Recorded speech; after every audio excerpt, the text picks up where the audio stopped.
Hello, good morning, students. Today we are discussing about the topic of President of India, one of the most important chapter of Polity Lecture Series number 1. So today we are discussing about President of India. Let's start. जो हमारा राष्ट्रपति है, राष्ट्रपति इसको समझने से पहले दो तीन बेसिक्स पॉइंट्स आपको पता होने चाहिए। हमारा जो देश है, हमारे देश में जो सरकार की व्यवस्था है वो है पार्लियामेंट्री सिस्टम, संसदीय व्यवस्था। जो संसदीय व्यवस्था होती है, संसदीय व्यवस्था, देखिए संसदीय जो व्यवस्था होती है इसको मोटे तौर पर हम दो तीन पॉइंट्स जो आपको बेसिक्स टर्मिनोलॉजी है उसके बारे में पता होना चाहिए। तो संसदीय व्यवस्था स्टार्ट करने से पहले आपको पता होना चाहिए, वन है कार्यपालिका, एक होती है विधायिका जिसको हम लेजिस्लेचर बोलते हैं, कार्यपालिका को एग्जीक्यूटिव बोलते हैं, और तीसरा है न्यायपालिका। न्यायपालिका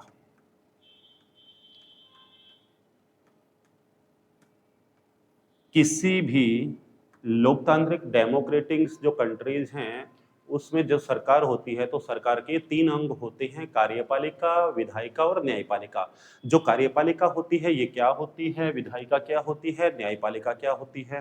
तो संसदीय व्यवस्था पढ़ने से पहले आपको बेसिक्स टर्मिनोलॉजी का पता होना चाहिए। तो चलिए डिस्कस करते हैं। कार्यपालिका जो होती है वो करती है कानून को एग्जीक्यूट करती है कानून को। विधायिका जो होती है वो बिल्टअप करती है लॉ को, कानून का निर्माण करती है। कानून का निर्माण जो है वो करती है विधायिका, और कानून की जो रक्षा होती है वो करती है हमारी न्यायपालिका। तो विधायिका में देखिए लॉ मेकिंग बॉडी है, लेजिस्लेचर्स बॉडी है, सुप्रीम लेजिस्लेचर्स है। तो ये जो होती है ये ऑल इंडिया लेवल जो संघीय कानून होते हैं हमारे, जो संघीय कानून है उसको निर्माण, कानून का निर्माण जो करती है वो विधायिका, और जो कानून होती है उसका निर्माण करती है कौन, संसद। तो संसद किस में काउंट होती है, विधायिका में। ओके, और इस कानून देखो इसने बना दिया, अब इस कानून को एग्जीक्यूटिव कौन करवाती है, तो आपको बताना है कार्यपालिका। कानून की रक्षा कौन करेगी, अब कानून का उल्लंघन कर दिया, किसी झूठे जुर्म में कानून को मतलब आपको फंसा दिया गया, तो कानून की मतलब जो भी रक्षा है वो की जाती है न्यायपालिका में। ओके, तो अब हम पढ़ेंगे संसदीय व्यवस्था। अब ये संसदीय व्यवस्था क्या होती है इसको देख लीजिए। देखिए जो संसदीय व्यवस्था होती है, पार्लियामेंट्री जो सिस्टम्स है, संसदीय व्यवस्था, जो संसदीय व्यवस्था है, इस संसदीय व्यवस्था में क्या होता है, जो कार्यपालिका होती है, कार्यपालिका, और जो होती है विधायिका, कार्यपालिका और विधायिका, ये दोनों एक दूसरे के ऊपर क्या होती हैं, परस्पर संबंधित होती हैं एक दूसरे से। वो कैसे होती हैं इसको देखिए। कार्यपालिका, देखिए कार्यपालिका मैंने अभी बताया जो लॉ को एग्जीक्यूट करती है, तो कार्यपालिका में आ जाती है हमारी संघ की सरकार। हालांकि पॉलिटिकल से एग्जीक्यूटिव है, ये राजनीतिक कार्यपालिका है। कार्यपालिका भी दो प्रकार की होती है, एक होती है प्रशासनिक, एक होती है राजनीतिक। तो प्रशासनिक में ऑफिसर्स वगैरह आ जाते हैं और पॉलिटिकल्स में नेता लोग आ जाते हैं। ठीक है, तो जो ये कार्यपालिका है मतलब सरकार, इस कार्यपालिका में आपको पता है सरकार किस किस से मिलकर के बनती है, प्रधानमंत्री और मंत्री परिषद, ये सब हमारी संघीय सरकार जो हमारी यूनियन गवर्नमेंट है इसी का पार्ट होते हैं। तो हम इसको काउंट कर देते हैं किसमें, कार्यपालिका में। ओके, रिपोर्ट आगे आइए। विधायिका मतलब संसद, तो इसको आप सिंपल भाषा में ये समझिए, जो हमारी मंत्री परिषद का जो सदस्य होते हैं, वो कोई भी मंत्री, देखिए मंत्री परिषद मतलब ग्रुप ऑफ मिनिस्टर्स, चाहे वो आप राजनाथ सिंह को ले लीजिए, अमित शाह को ले लीजिए, तो ये सारे के सारे जो होते हैं मतलब इनसे मिलकर के बनती है मंत्री परिषद, और मंत्री परिषद का ही प्रमुख कौन होता है, भारत का प्रेसिडेंट, ठीक, सॉरी प्रधानमंत्री वास्तविक।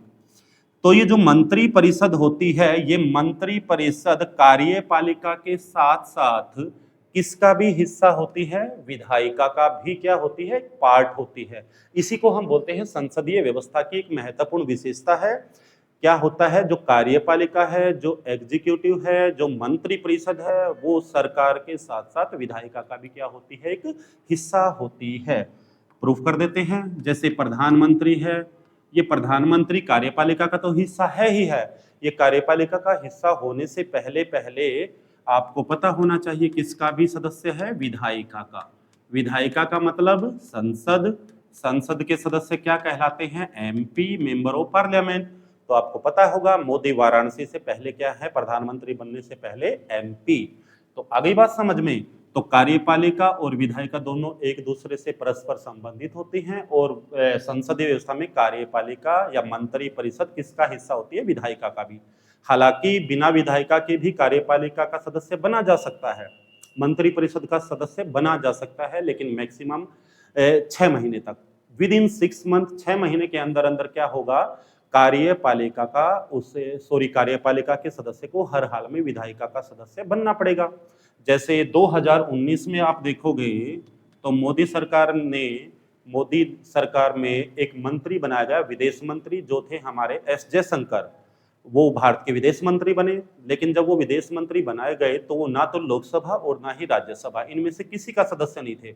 और मैंने अभी बताया 6 महीने तक बना जा सकता है, और विद इन 6 मंथ इन्हें राज्यसभा से क्या बना दिया गया, सदस्य, और अभी तक ये भारत के क्या बने हुए हैं, विदेश मंत्री।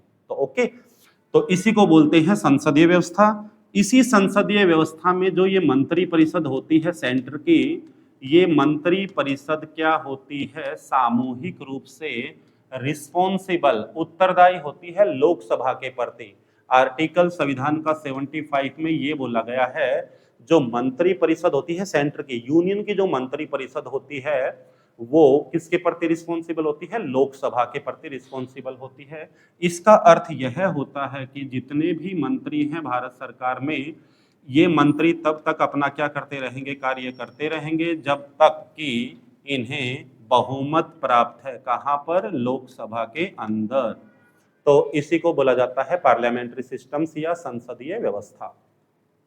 ओके, तो जो संसदीय व्यवस्था है, इसी संसदीय व्यवस्था में 2 प्रमुख होते हैं। एक होता है नाम मात्र का और एक होता है वास्तविक। एक होता है नाम मात्र का, एक होता है वास्तविक। इसे हम लैटिन भाषा के वर्ड डी ज़ीरो से डिनोट कर देते हैं, डी ज़ीरो, और इसको हम डी फैक्टो बोलते हैं, डी फैक्टो। डी ज़ीरो का मतलब होता है कानून के अनुसार जो प्रमुख होता है, जो सबसे बड़ा होता है, और वास्तविक, डी फैक्टो का मतलब वास्तविक प्रमुख होता है।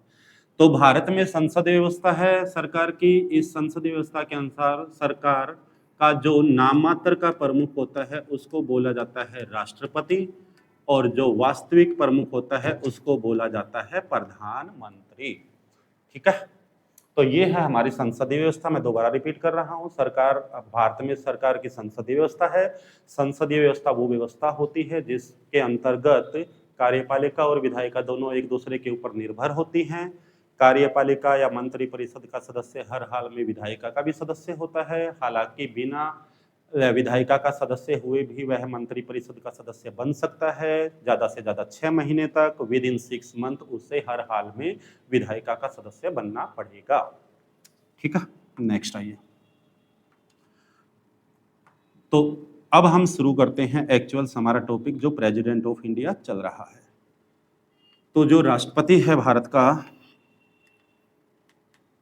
का जो राष्ट्रपति है, इसको पढ़ने से पहले आपको कुछ बेसिक्स आइडिया पता होना चाहिए। जैसे आपको पता ही हो, एक बात और, सरकार की संसदीय व्यवस्था में 2 प्रमुख होते हैं एक्चुअल्स। जो राज्य का प्रमुख होता है वो राष्ट्रपति होता है, और जो सरकार का वास्तविक प्रमुख होता है वो प्रधानमंत्री होता है। और भी काफी फैक्ट है, यदि आप 5 नंबर वगैरह में सब्जेक्टिव लिखना जाए तो संसदीय व्यवस्था में क्या होता है, बहुमत का शासन होता है, कार्यपालिका मंत्री परिषद के प्रति रिस्पॉन्सिबल होती है। जब तक 272 का आंकड़ा है, विधायिका में मंत्री परिषद के पास सरकार बची रहेगी। जैसे ही सरकार अल्पमत में आ जाती है, लोकसभा, ओनली लोकसभा की बात हो रही है, तो सरकार को इस्तीफा देना पड़ता है, मंत्री परिषद खत्म हो जाती है। ठीक है, ये सारी बातें हैं, वो काफी डीपली चला जाता है। तो जो भारत का राष्ट्रपति है, इसके लिए संविधान में एक आर्टिकल है 52 इसमें बोला गया है there would be a president of India, भारत का एक राष्ट्रपति होगा। ठीक है, तो सिंपल सी बात है, भारत का एक राष्ट्रपति, मतलब राष्ट्रपति का जो पद का वर्णन है इंडियन कॉन्स्टिट्यूशंस में वो किस आर्टिकल से लिया, किस आर्टिकल में है, तो आपको बताना है 52 राष्ट्रपति पद। मैं लिख देता हूं, कॉपी पेन आप निकाल लीजिए, और साथ साथ में जिसका लेक्चर छूट गया है ऑफलाइन क्लास में नहीं ले पाए, जो कवर नहीं कर पाए, उनके लिए गोल्डन अपॉर्चुनिटी है, वो आप अपना नोट्स बनाते जाइए। राष्ट्रपति का पद ये दे रखा है संविधान के आर्टिकल 52 में। ठीक है, 53 क्या बोलता है देखिए,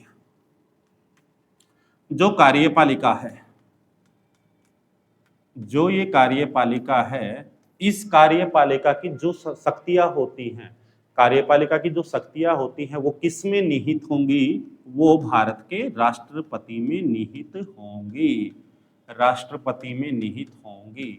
निहित का मतलब समाहित होंगी, मतलब कार्यपालिका की शक्तियों का प्रयोग कौन करेगा, भारत का राष्ट्रपति। हालांकि नाम मात्र का रहेगा, मैंने अभी बताया, वास्तविक प्रमुख तो है कौन, भारत का प्रधानमंत्री। ठीक है, तो कार्यपालिका जो है, कार्यपालिका एक्चुअल स्टेट लेवल पर भी होती है और सेंट्रल लेवल पर भी। ठीक है, तो मैं सेंटर की बात कर रहा हूं, ये सारी यूनियन। तो कार्यपालिका की शक्तियां राष्ट्रपति में निहित होंगी, तो ये दो आर्टिकल, 52 में राष्ट्रपति का पद, 53 में कार्यपालिका की शक्तियां राष्ट्रपति में निहित होंगी। चलिए नेक्स्ट चलते हैं। दो आर्टिकल, एक तो 54 और एक 55, बहुत ही ज्यादा इंपॉर्टेंट है, और पूरे प्रेसिडेंट के अंदर ये दो जो आर्टिकल है बहुत ज्यादा इंपॉर्टेंट है, इनको ध्यान से देख लीजिए। तो देखो, राष्ट्रपति का पद आपको पता चल चुका है किस आर्टिकल में है, 53 में आपको पता चल चुका है कार्यपालिका की जो शक्तियां होती हैं वो राष्ट्रपति में निहित होंगी। कार्यपालिका की जो पावर्स हैं उनको प्रयोग कौन करेगा, भारत का प्रेसिडेंट ऑफ इंडिया। ओके, चलिए देखो चम्मन 54 क्या बोलता है, जो राष्ट्रपति है, भारत का राष्ट्रपति है, इस राष्ट्रपति का इलेक्टोरल कॉलेजियम, मतलब राष्ट्रपति का निर्वाचन मंडल, इसका अर्थ होता है भारत के राष्ट्रपति के चुनाव में कौन कौन भाग लेगा।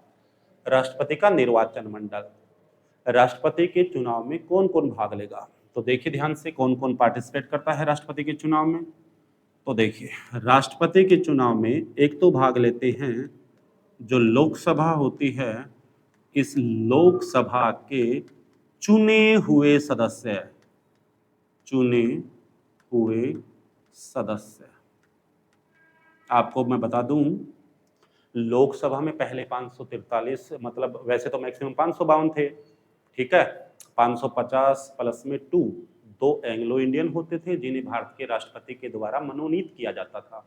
लेकिन संविधान का जो अमेंडमेंट किया गया एक 104 CA इन 2019, इसमें क्या बोला गया, इसमें कहा गया है कि आगे से अब जो 2 एंग्लो इंडियंस को मनोनीत किया जाता था भारत के राष्ट्रपति के द्वारा, अब वो आगे से मनोनीत नहीं किए जाएंगे, वो आगे से मनोनीत नहीं किए जाएंगे लोकसभा में। फिर अब जैसे 18वीं लोकसभा के लिए देश के अंदर चुनाव जोर शोरों पर है, 19 अप्रैल से स्टार्ट हो गए हैं चुनाव, 7 चरणों में चुनाव चल रहे हैं। ठीक है, तो क्या है, अब आगे से जब 18वीं लोकसभा बनेगी ना, तो इसमें 2 एंग्लो इंडियंस को प्रेसिडेंट ऑफ इंडिया मनोनीत नहीं कर पाएगा। ठीक है, तो लोकसभा के सिर्फ चुने हुए सदस्य भाग लेते हैं, एक लेते हैं राज्यसभा के चुने हुए सदस्य भाग, चुने हुए सदस्य। और आपको बता दूं, इन दोनों में, लोकसभा और राज्यसभा में जो मेंबर होते हैं उनको हम एमपी बोलते हैं, और इन शॉर्ट में बोले तो ऑल इलेक्टेड एमपी, बात खत्म। लोकसभा भी आ गई उसमें, राज्यसभा भी आ गई। राज्यसभा में हालांकि अभी भी 12 सदस्य मनोनीत होते हैं, जो कला, साहित्य, विज्ञान और समाज सेवा की जानी मानी पर्सनैलिटीज होती हैं, विश्वविख्यात, जिनका नाम होता है अपनी अपनी फील्ड में, तो उन क्षेत्रों के लोगों को भारत के राष्ट्रपति के द्वारा मनोनीत किया जा सकता है। ठीक है, तो लोकसभा के चुने हुए सदस्य और राज्यसभा के चुने हुए सदस्य, प्लस में जितने भी एमएलए हैं, हर राज्य की विधानसभा होती है, उनमें जो सदस्य होते हैं उनको बोला जाता है member of legislative assembly, Hindi में बोले तो विधायक। तो जितने भी विधायक हैं सभी चुने हुए एमएलए, जैसे हमारे 28 राज्य हैं, ठीक है, और 2 यूटी, वैसे तो 8 यूटी हैं, 2 दिल्ली और पुदुचेरी में क्या है, अपनी अपनी विधानसभा है, तो उनके भी चुने हुए एमएलए क्या लेते हैं, भाग लेते हैं किसमें, राष्ट्रपति के चुनाव में। हालांकि जो दिल्ली और पुदुचेरी है उनकी विधानसभाओं के सदस्यों को राष्ट्रपति के चुनाव में भाग लेने की परमिशन मिलती है 70वां संविधान संशोधन इन 1992 के द्वारा, ठीक है। दिल्ली और पुदुचेरी को प्रेसिडेंट ऑफ इंडिया के इलेक्शन में अलाउ परमिशन की दी जाती है 70वां संविधान संशोधन 1992 के द्वारा, ये ध्यान रखना है। तो मैं दोबारा रिपीट कर देता हूं, राष्ट्रपति का जो चुनाव निर्वाचन मंडल होता है उसमें लोकसभा के सभी चुने हुए सदस्य, राज्यसभा के सभी चुने हुए सदस्य, प्लस में सभी जो राज्य हैं उनकी जो विधानसभाएं होती हैं जिनको हम एमएलए बोलते हैं, और चुने हुए एमएलए या विधायक, प्लस में दिल्ली और पुदुचेरी के चुने हुए सदस्य भी इस राष्ट्रपति के चुनाव में भाग लेते हैं। हालांकि दिल्ली और पुदुचेरी के जो सदस्य होते हैं उनको अनुमति मिली थी राष्ट्रपति के चुनाव में भाग लेने की, उसके लिए एक अमेंडमेंट किया गया था 70 कॉन्स्टिट्यूशनल अमेंडमेंट इन 1992, ठीक है। तो इसको मैं यदि वन शॉट में लिखूं इंग्लिश में तो आप देखिएगा ऑल इलेक्टेड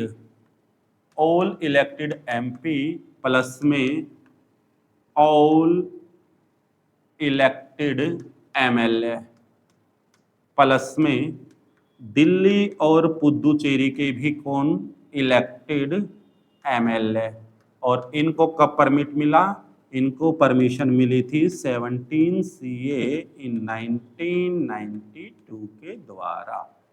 तो ये है भारत में राष्ट्रपति के चुनाव में निर्वाचन मंडल, जो आपको पता होना चाहिए, ठीक है।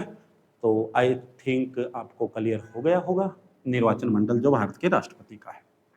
अगला आइएगा राष्ट्रपति की निर्वाचन पद्धति, मतलब प्रोसेस क्या है राष्ट्रपति का जो चुनाव होता है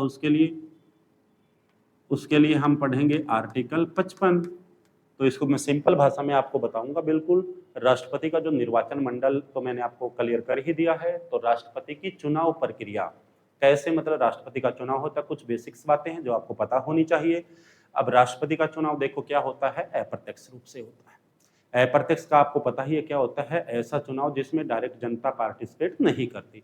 जनता द्वारा चुने गए प्रतिनिधि जिसका चुनाव करते हैं उसे हम बोलते हैं अप्रत्यक्ष चुनाव। तो जनता देखो किस किस को चुनती है, एमपी एमएलए को चुनती है, और ये दोनों किसको चुनते हैं, राष्ट्रपति को चुनते हैं। तो इनडायरेक्ट इलेक्शन हो गया है।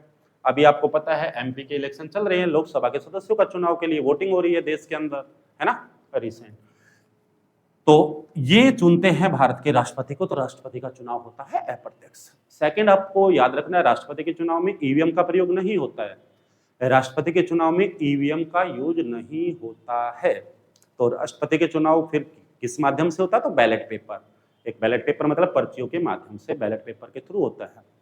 तो आपके लिए क्वेश्चन है, पहली बार ईवीएम किस राज्य के चुनाव में यूज की गई थी भारत में, या फिर इसको आप ऐसे देख लो, भारत में पहली बार ईवीएम का प्रयोग कहाँ किया गया था। कमेंट सेक्शन में इसका आंसर दीजिए मेरे को, बिना गूगल के देखिए, ठीक है।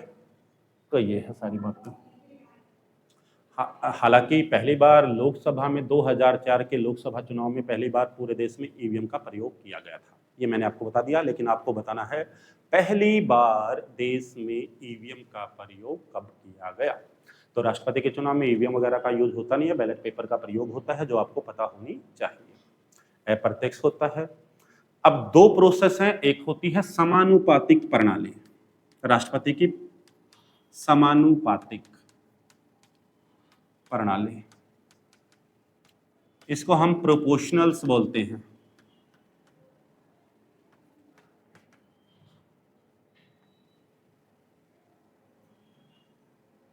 और एक होता है एकल संक्रमणीय, एक होता है एकल संक्रमणीय मत पद्धति, एकल संक्रमणीय मत पद्धति। ये दो होते हैं, प्रोपोर्शनल्स समानुपातिक और सिंगल ट्रांसफॉर्मेबल। ओके, इसको बोलते हैं प्रोपोर्शनल समानुपातिक, और एकल संक्रमणी को हम बोलेंगे सिंगल ट्रांसफॉर्मेबल। ये दो प्रोसेस का यूज होता है भारत के राष्ट्रपति के चुनाव में। तो चलिए समझ लेते हैं क्या होता है। समानुपातिक को पहले हम कवर करेंगे। समानुपातिक नाम से ही पता चल रहा है, इक्वल रेशियो, ठीक है, समानुपातिक। तो इक्वल रेशियो हम कैसे करेंगे, देखिए राष्ट्रपति के चुनाव में एमपी प्लस में एमएलए ये भाग लेते हैं। आपको पता ही है, नाम से पता चल रहा है संख्या ज्यादा किसकी है, एमएलए की। वोट दोनों करेंगे तो इनकी जो वोट होगी, जो ये वोट डालने जाएंगे, उनका जो रेशियो होता है उनको इक्वल करने का प्रयास किया जाएगा, और उसके लिए कौन सा मेथड यूज किया जाएगा उसी को हम बोलेंगे समानुपातिक। ठीक है, तो देखिए पहले हम इसको ले लेते हैं। अब जब एक एमएलए वोट डालने जा रहा है, तो वो जब वोट डालने जाएगा उसके वोट की क्या रहेगी, कोई ना कोई क्या रहेगी, वैल्यू रहेगा। तो एक एमएलए के वोट की वैल्यू, अब देखिए जैसे एक एमएलए वोट डालने गया, जैसे आपने दादरी से देख लीजिए, दादरी से एमएलए कौन है, सोमवीर सांगवान। अब ये प्रेसिडेंट के इलेक्शन, द्रौपदी मुर्मू का जब इलेक्शन हुआ ना 2022 में, तो वोट कास्ट किया होगा इन्होंने भी। तो जब ये वोट डालने गए चंडीगढ़ विधानसभा में, तो इसने जब एक वोट डाला ना बैलेट पेपर के माध्यम से, तो उसके लिए उसने एक प्रकार से एक वोट नहीं डाला, उसकी वोट की कुछ ना कुछ क्या होती है, वैल्यू होती है। और वो वैल्यू कैसे निकाली जाती है, देखिए। तो एमएलए सपोज आपको लेना है हरियाणा का, ठीक है, तो आप फॉर्मूला है कि उसके लिए आप लिखोगे पहला, संबंधित राज्य की जनसंख्या, संबंधित राज्य की जनसंख्या, क्लियर बात। और संबंधित राज्य की जनसंख्या के नीचे लिखोगे संबंधित राज्य के विधानसभा के चुने हुए सदस्य, जिसे हम विधायक बोलते हैं। हरियाणा के मैं एमएलए की बात कर रहा हूं, तो हरियाणा में जो एमएलए है सोमवीर सांगवान, वो राष्ट्रपति के चुनाव में सपोज वोट डालने गया, तो आपको यहाँ पर संबंधित राज्य की जनसंख्या, तो यहाँ पर जनसंख्या आपको किसकी लेनी पड़ेगी, हरियाणा की। फिर क्या है, संबंधित राज्य के विधानसभा के चुने हुए सदस्य, तो हरियाणा की जो विधानसभा, इसमें 90 सदस्यों का क्या होता है, चुनाव होता है। और इसको हम डिवाइड कर देंगे किससे, 1000 से। तो ये फार्मूला चलिए पुट करके देखते हैं हम। तो आप समझने के लिए देखो, यहाँ पर तो आपको पता ही है 90 तो हरियाणा में क्या है, एमएलए हैं, 1000 इसको डिवाइड कर दो, और हरियाणा की जनसंख्या आप यहाँ पर कुछ भी ले लो, एक बेसिक से आइडिया के अनुसार ये ले लिया बाई चांस। एग्जैक्ट जो है आप वही पुट करनी होती है जो एग्जैक्ट जो ऑफिशियल्स होती है, मैंने वैसे ले लिया एक बार। 1 2 3 4, 1 2 3 4, ये 200 बच गए, 9 9 दूनी 18, 2 9 दूनी 18, ठीक है। ये लगभग समथिंग देख लेना एक बार, 9 दूनी 18, 2 9 दूनी 18, तो ये चला गया लगभग आप मान लो लगभग, सपोज कितनी आ गई, 22 आ गई, 22 222 जो भी है देख लेना, ठीक है। तो एक प्रकार से जब एक एमएलए वोट डालने गया राष्ट्रपति के चुनाव में, तो उसकी वोट की वैल्यू क्या निकल करके आई बाहर, 22। एक प्रकार से उसने मतलब 22 वोट दे दिए। तो मैं अब इस 22 को मल्टीप्लाई कर दूं 90 से, तो मेरे को ये बताओ क्या हरियाणा के सभी विधायक हैं जो, क्या उनकी सभी वोट की वैल्यू निकल कर आ जाएगी या नहीं आ जाएगी, बिल्कुल आ जाएगी। एक एमएलए की वोट की वैल्यू ये है, हरियाणा में टोटल एमएलए ये हैं, तो इसको आप मल्टीप्लाई कर दो तो वो आ जाएगी हरियाणा की सभी विधानसभा के सदस्यों की वोट की वैल्यू। आ गई बात समझ में। तो सेम ऐसे ही हम जैसे यूपी में जैसे कितने एमएलए हैं, 403, मल्टीप्लाई मैं कर दो 22 से, निकल के आ जाएगी, ऐसे चलेगी, ठीक है। इसी प्रकार हम, मेरे को ये बताओ, हर राज्य के जो सदस्य होते हैं विधानसभा के, उनकी वोट की वैल्यू यहाँ पर निकाल सकते हैं नहीं निकाल सकते, टोटल वैल्यू आ जाएगी या नहीं आ जाएगी, यहाँ पर टोटल वैल्यू आ गई। टोटल वैल्यू किसकी, टोटल वैल्यू हर एमएलए की। तो इसी को बोलते हैं एक एमएलए की वोट की वैल्यू का योग। अभी खत्म नहीं हुआ है, तो एमएलए के बाद आइए एमपी। तो एक एमपी जब वोट डालने जाएगा, एक एमपी के वोट की वैल्यू देख लो। अब एक एमपी के वोट की वैल्यू आप करोगे तो फार्मूला इसके लिए क्या है, यहां पर तो आप रख दोगे ये वाली वैल्यू जो अभी निकल कर आई थी, मतलब total value of MLA vote, मतलब भारत के सभी एमएलए या सभी विधायकों के वोट की वैल्यू का जोड़, वो यहां पर आ जाएगा। सभी विधायकों की वोट की वैल्यू का योग। और यहां पर लिख दोगे चुने हुए सांसद, या यहां पर हिंदी इंग्लिश में बोलेंगे एमपी। और इसको जब आप काटो पीटोगे ना, तो लगभग लगभग जो पॉसिबिलिटी है इक्वलिटी की, वो लगभग लगभग क्या आ जाएगी, बराबर आ जाएगी। इसी को बोलते हैं समानुपातिक। तो समानुपातिक प्रोसेस में आपको एक एमएलए के वोट की वैल्यू का पता होना चाहिए, एक एमएलए के वोट की वैल्यू का पता होना चाहिए। एक एमएलए के वोट की वैल्यू निकालने के लिए राज्य की जनसंख्या, संबंधित राज्य की, हरियाणा का हरियाणा, उत्तर प्रदेश उत्तर प्रदेश की जनसंख्या, मध्य प्रदेश मध्य प्रदेश, अपोन में संबंधित राज्य के विधानसभा के सदस्यों की संख्या, और उसको डिवाइड कर देंगे हम 1000 से। तो उसको जब आप सिंप्लीफिकेशन उसका करोगे, काटोगे पीटोगे जो भी उसको, तो जो वैल्यू निकल करके आएगी वो एक एमएलए की वैल्यू रहेगी। और उस एक एमएलए की वैल्यू की योग को हम यदि टोटल जो उस राज्य में विधायक है, जो एमएलए हैं, उसको आप मल्टीप्लाई कर दोगे तो वो हर मतलब विधानसभा के सभी सदस्यों की वोट की वैल्यू निकल करके आ जाएगी। ठीक है। इसी प्रकार हर राज्य के एमएलए के वोट की वैल्यू हम निकाल लेंगे, लास्ट में उसका टोटल मार देंगे, और टोटल वो फिर हम एक एमपी के वोट की वैल्यू निकालेंगे तो वहां ऊपर रख देंगे और अपोन में चुने हुए सांसद कर देंगे। अब काटेंगे पीटेंगे इसको भी अगेन, तो जो भी वैल्यू निकल करके आएगी वो हो जाएगी एक एमपी के वोट की वैल्यू। इसी को बोलते हैं समानुपातिक। चलिए आगे चलते हैं। एकल संक्रमणीय, जिसको हम ट्रांसफॉर्मेबल बोलेंगे, एकल संक्रमणीय। अब ये एकल संक्रमणीय क्या होता है इसको देख लीजिएगा। एकल संक्रमणीय के लिए देखिए, सपोज कुल वैलिड जो वोट हैं वो पड़े, सपोज आपके कितने ही लगा लो आप, यहाँ पर 3000 2500 जो भी आप लगा लो, 2500 वोट पड़े सपोज, लीगल तौर पर 2500 ये वोट हैं, ये प्रेसिडेंट के इलेक्शन में सपोज काउंट हुए। अब इसमें हाफ करके एक ऐड कर दो, 1251 आता है। तो राष्ट्रपति तभी बनेगा जिसको कुल वैध पड़े वोट का आधे से एक ज्यादा मिलता है, मतलब लगभग लगभग 50% से एक ज्यादा। ठीक है। तो ये तो है क्राइटेरिया जो राष्ट्रपति के चुनाव को विजेता बनाने में मदद करता है। तो कोटा सिस्टम है, इसको हम कुल वोट और कुल वोट अपॉन में 1 प्लस में 1 प्लस में 1 कर देते हैं, इसको कोटा प्रणाली कहा जाता है। तो जो राष्ट्रपति का इलेक्शन होता है उसके लिए कोटा प्रणाली ये रहेगी, कुल वैलिड जो वोट है उसका हाफ से एक ज्यादा। ठीक है। तो देखो सपोज वोट पड़े हैं यहां पर 2500, जीतने के लिए चाहिए 1251। अब राष्ट्रपति के चुनाव में सपोज कैंडिडेट खड़े हैं, कोई भी ले लो, 3 4 5 10 15 जितने भी, कुछ क्वालिफिकेशन होती है वो अलग बात है। 15,000 रुपए जमा करवाने पड़ेंगे आरबीआई के पास, 35 वर्ष पूरी होनी चाहिए, not hold any office of profit, लाभ के पद पर ना होना। ठीक है। लोकसभा का सदस्य बनने की उसके पास क्वालिफिकेशन होनी चाहिए, ये कुछ क्राइटेरिया है वो अलग बात है। तो सपोज यहां पर मैं 3 राष्ट्रपति ले लेता हूं, रामनाथ कोविंद, एक मैंने ले लिया द्रौपदी मुर्मू, एक मैंने ले लिया शंकर दयाल शर्मा। ठीक है। ये 3 राष्ट्रपति ले लिए, मतलब ये राष्ट्रपति के चुनाव में सपोज खड़े हो गए। ठीक है। इनको वोट डालने कौन जाएगा, एमपी और एमएलए।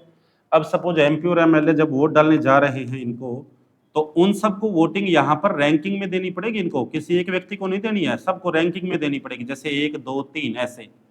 तो सपोज 2500 वोट पड़े हैं, इनमें से सपोज 400 ने ये कह दिया कि हमारी पहली पसंद कौन है, रामनाथ कोविंद, मतलब वो पर्ची है, उस पर्ची के ऊपर नाम है, नाम क्या किया इन्होंने लिख दिया हमारी फर्स्ट रैंक पहली पसंद कौन है, एक लिख दिया, इसके नाम क्या, 400 लोगों ने जब पर्ची खोल के देखेंगे तो 800 ने लिख दिया हमारी पहली पसंद द्रौपदी मुर्मू है, वोट इतने पड़ने जा रहे हैं, 8 और 4 1200 हो गए। ठीक है। 700 लोगों ने कह दिया हमारी पहली पसंद कौन है, शंकर दयाल शर्मा है, 8 और 7 1500, 4 1900। एक और ले लेते हैं व्यक्ति समझने के लिए हैं, KR नारायणन, 8 7 15 4 19, और 600 लोगों ने ये कह दिया हमारी पहली पसंद ये। मतलब पर्ची खोल करके देखेंगे, उस पर्ची को जब देखेंगे तो उस पर्ची पे लिखा मिलेगा आपको नाम, उनके आगे 1 2 3 4 ऐसे रैंकिंग। तो उस रैंकिंग में जब देखेंगे तो सपोज 600 लोगों ने पहली पसंद इसको माना, उसमें ये भी लिखा होगा ये नहीं बने तो दूसरी पसंद ये है, तीसरी पसंद ये है, तो मतलब ऐसे चलेगा। तो अब पहले चरण में देखिए सबसे कम वोट किसको मिले, सबसे कम वोट मिलते हैं इसको। देखो 1251 तो किसी को नहीं मिले, पहले चरण की काउंटिंग पूरी हो चुकी है, तो पूरी हो चुकी है, तो जो सबसे कम वोट मिले हैं 400, वो कंपटीशन से क्या हो जाएगा बाहर। तो 400 लोगों ने देखो इसको पहली पसंद माना था, तो उन 400 लोगों में ये भी तो रैंक होगा ना, यदि ये ना बने तो हमारी दूसरी पसंद ये है, ये ना बने तो हमारी तीसरी पसंद ये है। तो सपोज इसमें से 200 लोगों ने ये कहा कि हमारी दूसरी पसंद ये है, बच गए कितने 200। 100 ने कहा हमारी दूसरी पसंद ये है और 100 ने कहा हमारी दूसरी पसंद ये है। तो वोटों का देखना एक बार ट्रांसफर हो रहा है नहीं हो रहा है, इस 400 वोटों का ट्रांसफर कर दिया मैंने, ठीक है। तो अब देखो 200 वोट इसमें जुड़ जाएंगे, तो 8 और 200 कितने हो गए 1000 हो गए ये, 700 और 100 कितने हो गए 800 हो गए ये, और 600 और ये कितने हो गए 700। अब देखो ध्यान से, तो दूसरे चरण में भी किसी को नहीं मिले 1251, तो सबसे कम वोट किसको मिले हैं इसको, ये कंपटीशन से बाहर हो जाएगा, ठीक है। आगे देखो, अब सपोज इस 700 में से किसी ने ये भी तो कहा होगा ये दूसरी पसंद ना बने तो हमारी तीसरी पसंद ये है, चौथी पसंद ये है, ऐसे चलता रहता है। तो सपोज इसमें से 400 लोगों ने ये कह दिया कि हमारी तीसरी पसंद ये है, बच गए 300, और 300 लोगों ने ये कह दिया हमारी दूसरी पसंद ये है। अब 1000 और 400 कितने हो गए 1400, और 800 और 300 कितने हो गए 1100। बताओ तीसरे चरण की काउंटिंग देखो पूरी हो चुकी है, और तीसरे चरण में ये आंकड़ा किसको मिल चुका है, द्रौपदी मुर्मू को। तो द्रौपदी मुर्मू को यहाँ पर क्या घोषित कर दिया जाएगा, विजेता। इसी को बोलते हैं सिंगल ट्रांसफॉर्मेबल या एकल संक्रमणीय। वोटों का देख सकते हो आप ट्रांसफर होता जा रहा है जब तक क्या ना मिल जाए, बहुमत राष्ट्रपति के इलेक्शन में। ओके, तो इसी को बोलते हैं एकल संक्रमणीय। हालांकि नॉर्मली मैं आपसे पूछूं बोलूं तो जो सेंटर में जिसकी गवर्नमेंट होती है आमतौर पर लगभग उसी का क्या बन जाता है राष्ट्रपति, जो उसकी तरफ से कैंडिडेट क्या होता है खड़ा होता है। लेकिन एकमात्र जो राष्ट्रपति है वीवी गिरी, उसको दूसरे चरण में जीतना पड़ा, नहीं तो जितने भी अभी तक राष्ट्रपति हुए सारे आमतौर पर फर्स्ट चरण में ही क्या हो जाते हैं, विजेता घोषित हो जाते हैं। ठीक है, तो होप आपको अच्छी लगी होगी क्लास और एंजॉय आपने किया होगा। तो आज इतना ही। तो दोबारा मैं रिपीट कर देता हूँ क्या क्या पढ़ा हमने। संसदीय व्यवस्था हमने पढ़ी, संसदीय व्यवस्था क्या होती है, फिर आपने प्रेसिडेंट किस आर्टिकल में इसका वर्णन है, 53 में क्या है, 54 55 में क्या है, राष्ट्रपति का निर्वाचन मंडल क्या होता है, राष्ट्रपति की चुनाव प्रक्रिया क्या होती है। तो ये ओवरऑल व्यू है, बहुत लेंथी टॉपिक है, इंटरेस्टिंग टॉपिक है, और पॉलिटी का one of the most important ये क्या माना जाता है, चैप्टर माना जाता है। तो आज के लिए इतना ही, नेक्स्ट क्लास के लिए तब तक बाय बाय, थैंक यू।